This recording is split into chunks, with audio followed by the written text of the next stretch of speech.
Good morning. Welcome to another edition of Daily Brew, your morning pick-me-up. I'm Art Preuss, pastor of Naples 7th Adventist Church. Thank you for joining us again. You know, yesterday we saw Abraham dialoguing with God. Now we see a different perspective. Now we see God actually commanding, making Abraham do something that he is very reluctant in doing. We fast forward now to the time where he is now the father of Isaac. And he commands Isaac to go and take his son, his only son, and sacrifice him.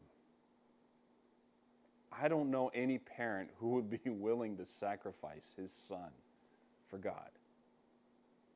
I'm just being real with you.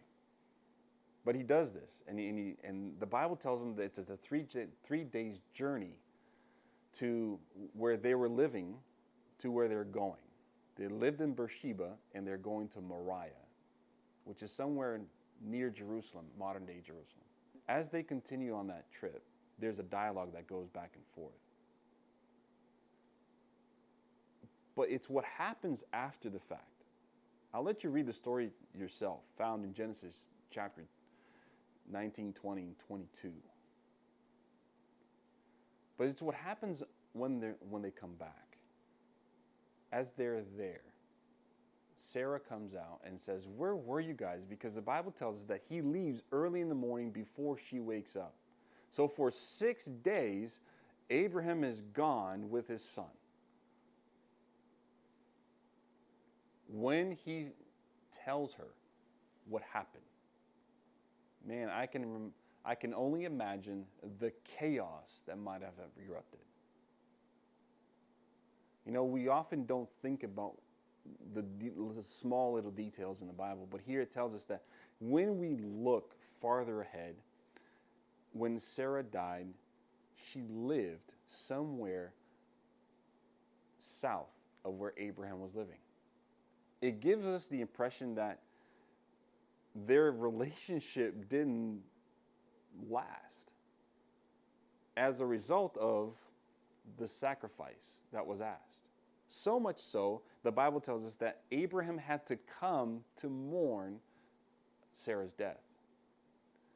We also see that Isaac lived another 47 miles south of where Sarah lived. The family was split.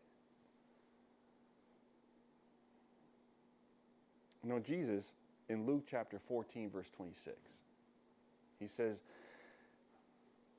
"If you are not willing to hate your brother and come after me, you are not worthy of me."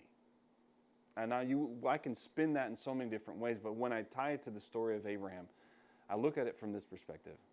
I don't know what your relationship is with your family, and maybe your family is struggling with the idea and concept that you're diving into a new relationship with God.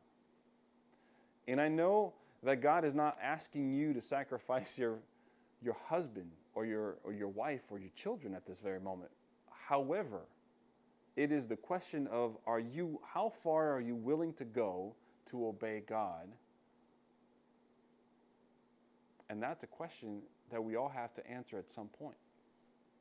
Is your faith and obedience as strong as the calling and the plan that God has for you? I pray that as you continue to develop, as you continue to grow in your relationship with God, God is going to drive you to places. He's going to invite you to go to places that you haven't been before, to meet with people you haven't met before, to do things you haven't done before. But the outcome we know. Abraham was a friend of God. He became a father of a great nation. He was blessed by God. And all the promises that God gave him when he called him out were fulfilled. It didn't happen overnight. And your life in a relationship with God is not going to be perfect overnight either. But I know that if we are faithful to his calling, you will be a friend of God. May God bless you.